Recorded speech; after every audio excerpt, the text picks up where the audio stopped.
नमस्कार, आप देख रहे हैं रितम और मैं हूं आपके साथ कोमल पवार। तो चलिए खबरों का सिलसिला शुरू करते हैं। बीजेपी के राष्ट्रीय अध्यक्ष जेपी नड्डा आज कर्नाटक के शिग्गांव दौरे पर है, जहां जेपी नड्डा ने सीएम बसवराज बॉम्बे, कन्नड़ अभिनेता किच्चा सुदीप और अन्य भाजपा नेताओं के साथ शिग्गांव में रोड शो किया, जिसके बाद विशाल जनसभा को संबोधित करते हुए जेपी नड्डा ने कांग्रेस पर जमकर हमला बोला।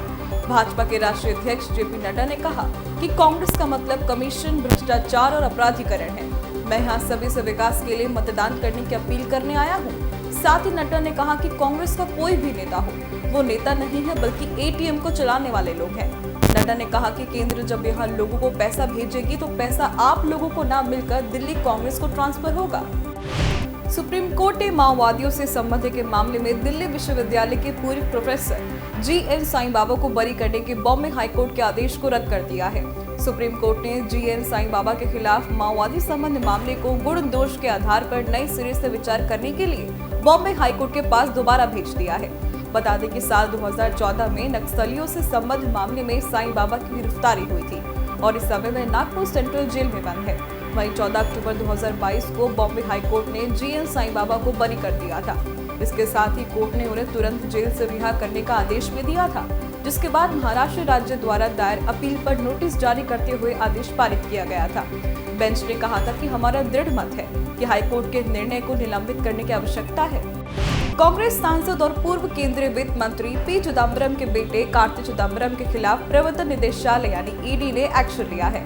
ईडी ने आईएनएक्स मनी लॉन्ड्रिंग मामले में कार्ति चिदम्बरम की 11.04 करोड़ रुपए की संपत्ति कुर्क की है। साथ ही ईडी ने कार्ति के खिलाफ धन शोधन निवारण अधिनियम के तहत एक अंतरिम आदेश भी जारी किया गया है।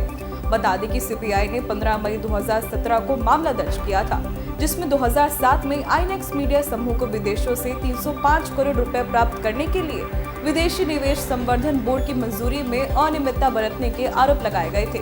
इसके बाद ही ईडी ने भी इस मामले में केस दर्ज किया था। भारत के विदेश मंत्री एस जयशंकर 21 अप्रैल से 29 अप्रैल तक 4 देशों की यात्रा पर रहेंगे। नए क्षेत्रों में द्विपक्षीय संबंधों को मजबूत करने के लिए विदेश मंत्री गुयाना, पनामा, कोलंबिया और डोमिनिकन गणराज्य की 9 दिवसीय यात्रा करेंगे। लैटिन अमेरिका और कैरेबियन में इन देशों के विदेश मंत्री के रूप में जयशंकर की यह पहली यात्रा होगी। विदेश मंत्रालय ने कहा कि विदेश मंत्री एस जयशंकर की यह यात्रा इन देशों के साथ द्विपक्षीय सहयोग के नए आयामों पर चर्चा करेंगे। माफिया अतीक अहमद गिरोह के एक और शूटर असाद कालिया को यूपी पुलिस ने आज प्रयागराज से गिरफ्तार किया है। कालिया माफिया अतीक का बेहद करीबी सदस्य बताया जाता है। असाद कालिया कई मामलों में वांछित चल रहा था। पुलिस ने उस पर 50,000 का इनाम घोषित किया था। डीसीपी नगर दीपक ने बताया कि असाद को गिरफ्तार कर पूछताछ की जा रही है। बता दें कि दिसंबर 2021 से अब तक असाद के खिलाफ धमकाने और रंगदारी मांगने के 4 मुकदमे दर्ज हो चुके हैं। टीएमसी के नेता मुकुल रॉय ने फिर से भाजपा में जाने की घोषणा की है। उन्होंने दिल्ली में मीडिया से कहा कि वह यहां गृह मंत्री अमित शाह और भाजपा अध्यक्ष जेपी नड्डा से मुलाकात करेंगे। मुकुल रॉय ने कहा, मैं अब भी भाजपा विधायक हूँ और पार्टी के साथ ही रहना चाहता हूँ। रॉय ने कहा कि वह 100% आश्वस्त है कि वह तृणमूल कांग्रेस के साथ कभी संबंध नहीं रखेंगे। दरअसल पिछले विधानसभा चुनाव से पहले रॉय बंगाल में भाजपा के बड़े नेताओं में थे और विधायक भी बने थे, लेकिन पार्टी के सत्ता में न आने के बाद वे तृणमूल में शामिल हो गए थे। मध्य प्रदेश सरकार की नजर अब मदरसों पर है, जिसे लेकर आज प्रदेश के सीएम शिवराज सिंह चौहान ने भोपाल में कानून व्यवस्था की स्थिति की समीक्षा के लिए एक उच्च स्तरीय बैठक की है, जिसमें सीएम शिवराज सिंह चौहान ने अवैध मदरसों पर पैनी नजर रखने के लिए सख्त निर्देश दिए। चौहान ने कहा, अवैध मदरसों, संस्थान और कट्टरता का पाठ पढ़ाने वाले संस्थानों पर नजर रखी जाए। इन सभी संस्थानों का रिव्यू किया जाए। कट्टरता और अतिवाद फैलाने वालों के खिलाफ कार्रवाई करें। बैठक में गृह मंत्री नरोत्तम मिश्रा और पुलिस प्रशासन के वरिष्ठ अधिकारी मौजूद थे। हेमंत सरकार की नियोजन नीति के खिलाफ आदिवासी छात्र संगठन, झारखंड स्टेट स्टूडेंट यूनियन समेत विभिन्न छात्र संगठनों की ओर से आज झारखंड बंद का ऐलान किया गया है। बंद की इस घोषणा का असर यह रहा कि सभी स्कूलों ने अपने यहाँ छुट्टी कर दी है। प्रदर्शन कर रहे छात्र संगठनों ने 60 से 40 नए चलतों का नारा दिया, तो दूसरी तरफ झारखंड बंद को लेकर रांची पुलिस पूरी तरह अलर्ट है। रांची में 2500 से अधिक पुलिस फोर्स की तैनाती की गई है। रक्षा मंत्री राजनाथ सिंह ने अथॉरिटी होल्डिंग सील पर्टिकुलर्स यानी AHSP के संबंध में उद्योग अनुकूल सुधार लाने के प्रस्ताव को मंजूरी दी है। AHSP वह प्राधिकरण है जो रक्षा उत्पादों के संपूर्ण इतिहास और तकनीकी जानकारी को सामने लाने, उसके रखरखाव, उन्नयन या उन्हें अप्रचलित घोषित करने के लिए जिम्मेदार होता है। मौजूदा प्रक्रिया के तहत उद्योग जगत को बदलते समय के अनुसार अपने उत्पादों और तकनीकों में सुधार लाने में कुछ दिक्कतों का सामना करना पड़ रहा था। इसलिए सरकार ने AHSP की प्रक्रियाओं को उदार बनाने का फैसला किया है। औद्योगिकीकरण की तरफ तेजी से बढ़ रहे जम्मू कश्मीर में 42 नए औद्योगिक क्षेत्र विकसित किए जा रहे हैं। इनके लिए 48.3 हजार कनाल जमीन को चिन्हित कर लिया गया है। उद्योग एवं वाणिज्य विभाग से जुड़े अधिकारियों ने जानकारी साझा की है। साथ ही बताया कि इनमें 34,292 करोड़ रुपए के प्रस्तावित निवेश पर आधारित 3,300 आवेदनों को सरकार मंजूरी दे चुकी है। इन प्रस्तावित इकाइयों में करीब 1.54 लाख लोगों को रोजगार मिलेगा। संयुक्त राष्ट्र ने भारत की बढ़ती जनसंख्या को लेकर आज आंकड़े जारी किए हैं। इन आंकड़ों में कहा गया है कि भारत इस मामले में चीन को पीछे छोड़ते हुए दुनिया की सबसे अधिक जनसंख्या वाला देश बन गया है। आंकड़ों की माने तो भारत की जनसंख्या 142.86 करोड़ हो गई है, जबकि चीन की जनसंख्या 142.57 करोड़ है। ये अनुमान पॉपुलेशन एक्सपर्ट्स ने UN के पिछले आंकड़ों का इस्तेमाल कर लगाया है। अब देश में छात्रों को ही नहीं, विश्वविद्यालय और उच्च शिक्षण संस्थानों में पढ़ाने वाले शिक्षकों को भी अब भारतीय जड़ों से जोड़ने की बड़ी पहल की गई है। विश्वविद्यालय अनुदान आयोग ने यह पहल शुरू की है।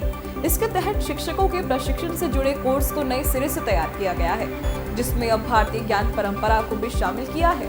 बता दें कि UGC ने विश्वविद्यालयों और उच्च शिक्षण संस्थानों के शिक्षकों से जुड़े प्रशिक्षण कोर्स को अलग अलग विषय के स्तर पर डिजाइन किया है। इनमें अब तक 7 विषयों के मॉड्यूल तैयार कर लिए गए हैं। IPL सीजन 16 का 26वां मुकाबला आज राजस्थान रॉयल्स और लखनऊ सुपर जायंट्स के बीच जयपुर के सवाई मानसिंह क्रिकेट स्टेडियम में शाम 7:30 बजे खेला जाएगा। पॉइंट टेबल में पहले स्थान पर बरकरार राजस्थान रॉयल्स की टीम अपने होम ग्राउंड पर जलवा दिखाने के लिए तैयार है। वहीं दूसरी तरफ दूसरे स्थान पर काबिज लखनऊ सुपर जायंट्स की टीम भी जबरदस्त फॉर्म में दिखाई देगी, जिससे साफ है कि इस मैच में दोनों टीमों के बीच कांटे की टक्कर देखने को मिलेगी। देश में कोरोना संक्रमण के मामलों में एक बार फिर वृद्धि देखने को मिल रही है। 4 दिन बाद ही कोरोना के केस में बढ़ोतरी हुई है। स्वास्थ्य मंत्रालय ने बताया कि देश भर में बीते 24 घंटे में महामारी के कुल 10,542 मामले सामने आए हैं। वहीं अब देश में एक्टिव केस बढ़कर 63,562 हो गए हैं।